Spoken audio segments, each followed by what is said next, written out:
नमस्कार, मैं विकास से इजी टेक्निक यूट्यूब चैनल पर आप सभी का स्वागत करता हूं। दोस्तों, यहां पर जैसा कि आप सभी को जानकारी है, आईटीआई अनुदेशक भर्ती में यहां पर डॉक्यूमेंट अपलोडिंग की प्रक्रिया चल रही है।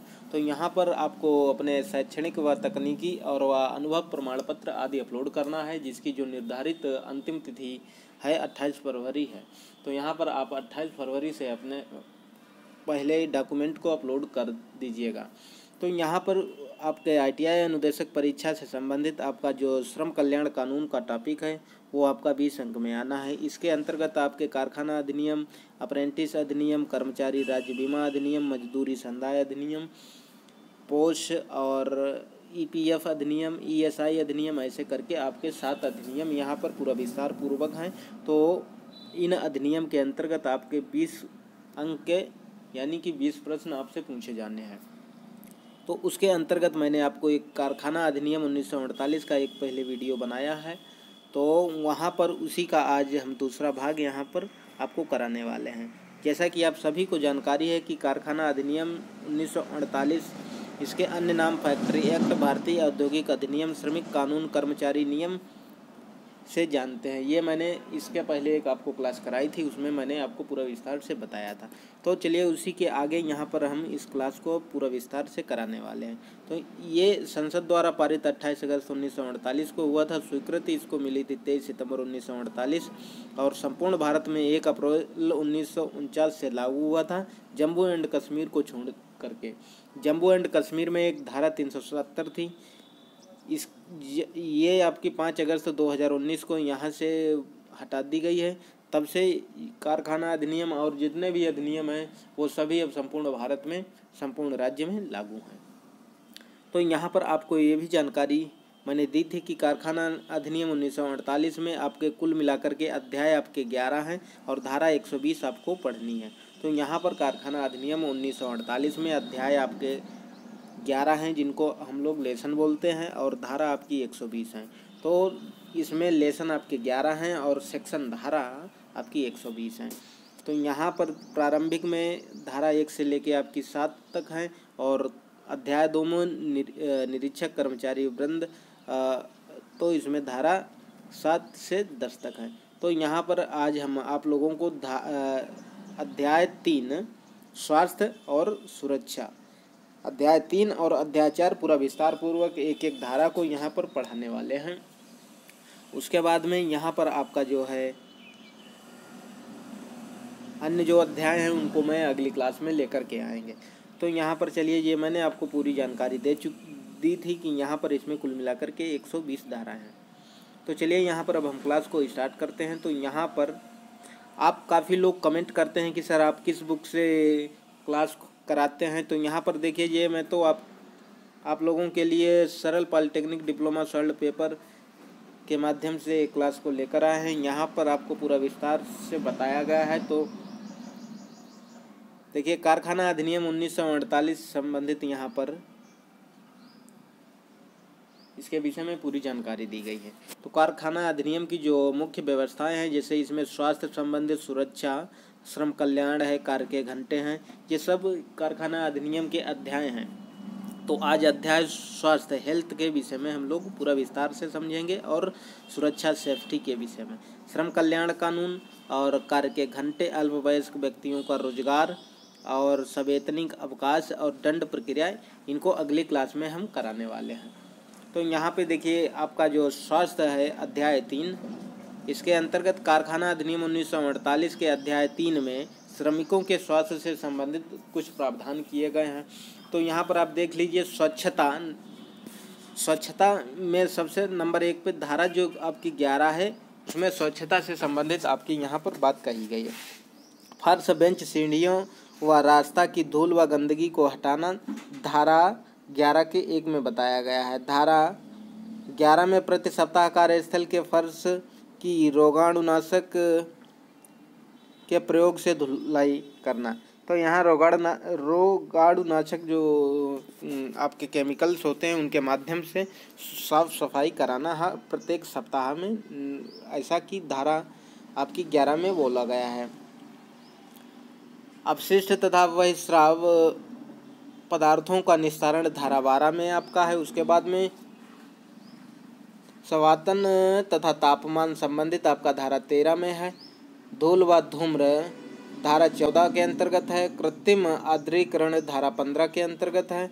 कारखानों में वायु की आर्द्रता कृत्रिम रूप से बढ़ाने के लिए राज्य सरकार द्वारा बनाए जाने वाले नियम जो है निम्न है। तो यहाँ पे आपका जो धारा 16 है वो भीड़ भाड़ या अति संकुलता से संबंधित है।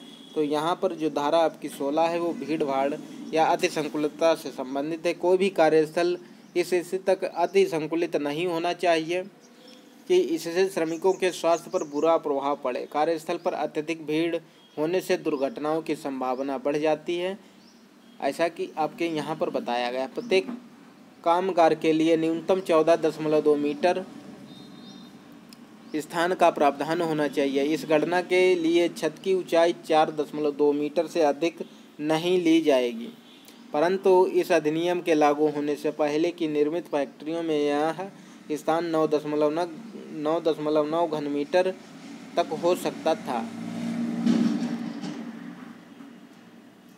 प्रकाश व्यवस्था धारा 17 में कहा गया है। तो यहाँ पर प्रकाश की व्यवस्था कार्यस्थल पर कार्य करने के दौरान आप जहाँ पर भी कार्य कर रहे हैं वहाँ पर प्रकाश की व्यवस्था होनी चाहिए और कार्यस्थल किसी भी प्रकार से ऐसी चमक या छाया नहीं होनी चाहिए जहाँ जिससे आँखों को प्रभावित हो सके।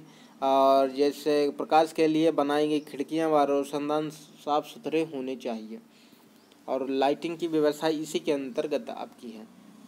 उसके बाद में पेयजल के संबंधित धारा आपकी 18 यहाँ पर है। देखिए धारा 18 में यहाँ पर पेयजल के विषय में बात कही गई। कंपनी के अंदर जहाँ भी पीने का पानी होना चाहिए वहाँ पर आपका पेयजल लिखा होना चाहिए।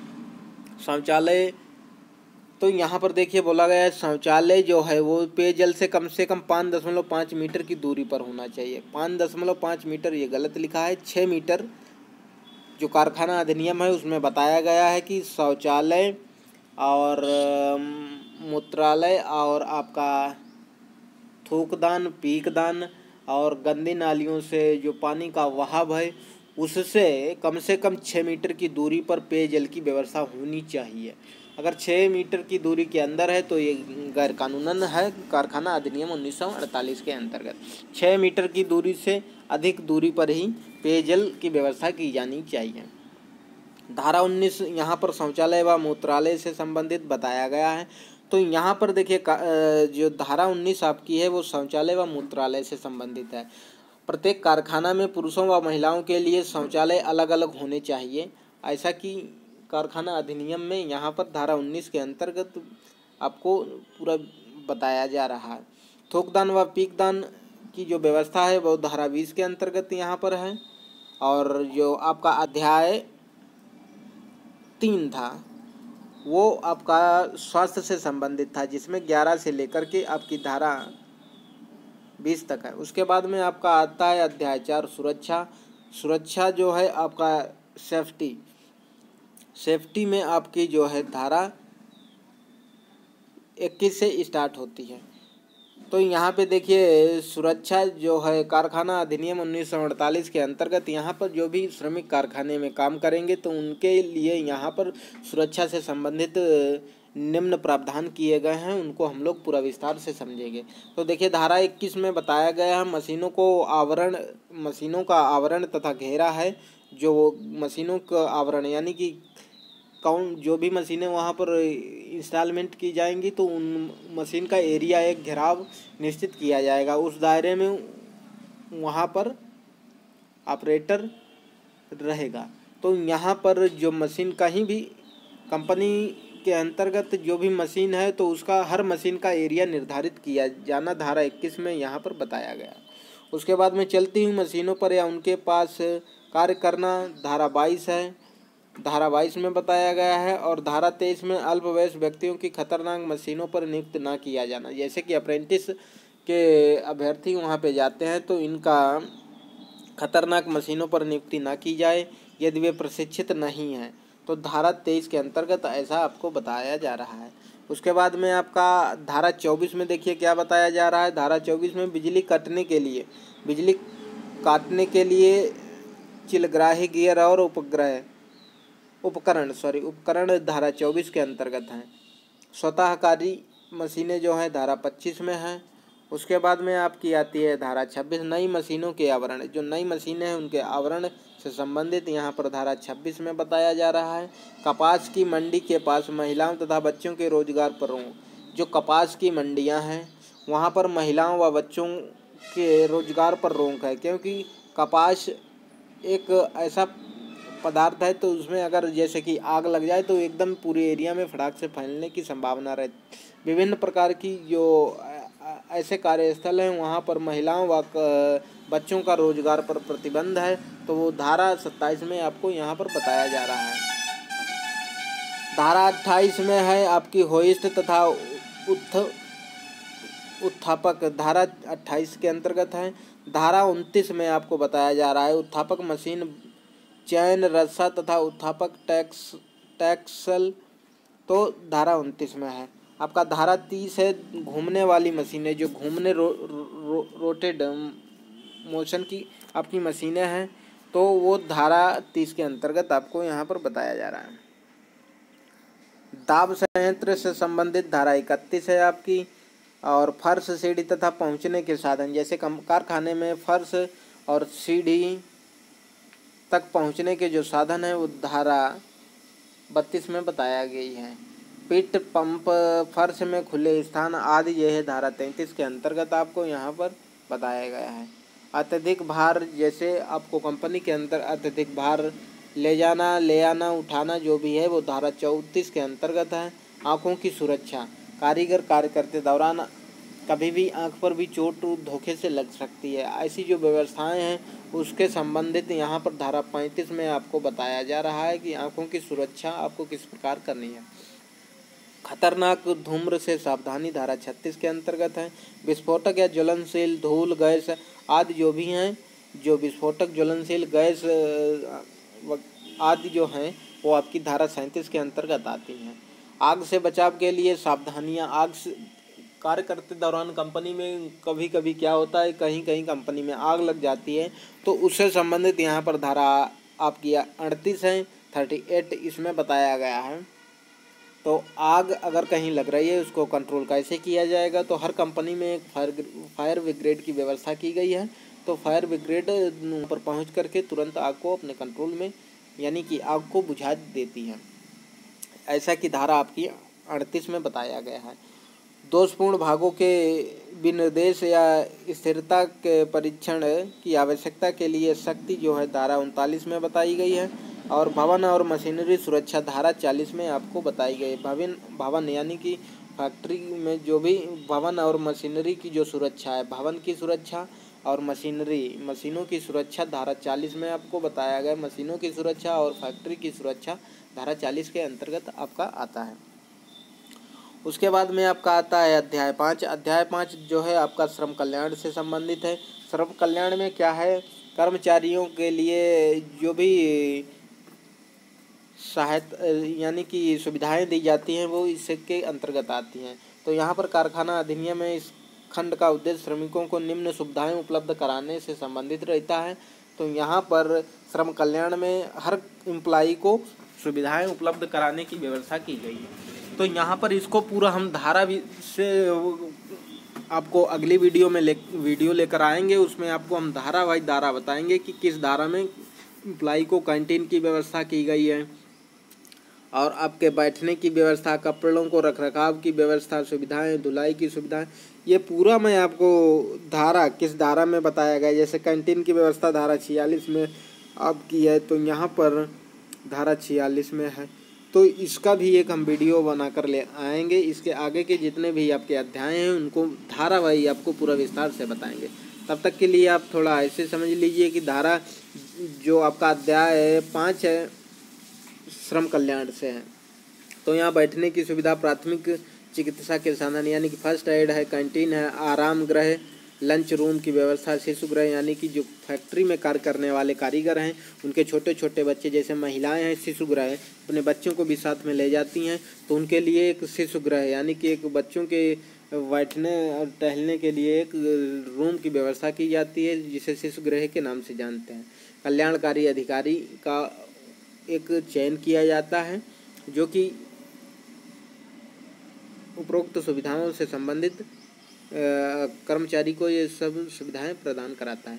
कार्य के घंटे आपका जो अगला अध्याय है उसके अंतर्गत आता है। इसमें साप्ताहिक घंटे, दैनिक घंटे, आराम के लिए अंतराल, जैसे कि आप लगातार कंपनी में 8 घंटे काम नहीं करेंगे, 4 घंटे के बाद में आपको अंतराल यानी कि आराम के लिए टाइम दिया जाएगा, जिसे हम लोग लंच के नाम से भी बोल देते हैं।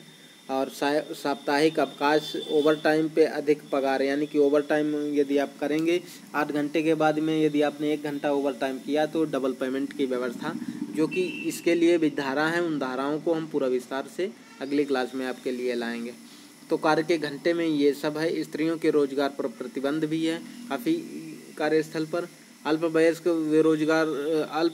जो व्यक्ति हैं उनके लिए रोजगार की व्यवस्था, उसको भी हम यहाँ पर धारा से संबंधित लेकर आएंगे।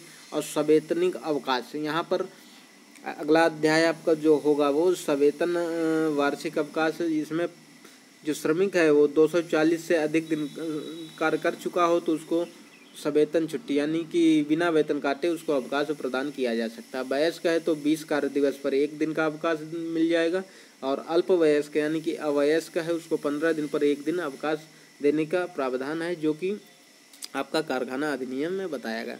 उसके बाद में आपका दंड प्रक्रिया है, दंड व्यवस्था, ये भी आपका अध्याय है। इसमें भी पूरा हम आपको विस्तार से बताएंगे। अगली जो क्लास आएगी उसमें ये धारा पूरा विस्तार से होगा, लेकिन मैंने आज आपको अध्याय 3 और अध्याय 4 को धारा वाइज पूरा विस्तार से बताया है कि धारा 11 में क्या है, सफाई से संबंधित है, स्वच्छता सफाई। धारा आपका 19 है पिकदान थूकदान, जो भी है मैंने आपको यहाँ पर बताया है, जैसा कि आपको यहाँ पर देखने को मिल जाएगा। धारा आपकी जो 19 है शौचालय व मूत्रालय से, धारा 20 थूकदान व पिकदान से संबंधित है। और यहाँ पर उसके बाद में इसमें जितने भी अध्याय बचे हुए अब हैं उन अध्यायों का सब धारा वाइज पूरा वीडियो लेकर आएंगे। तो चलिए मिलते हैं अगली क्लास में, तब तक के लिए नमस्कार, धन्यवाद, थैंक यू।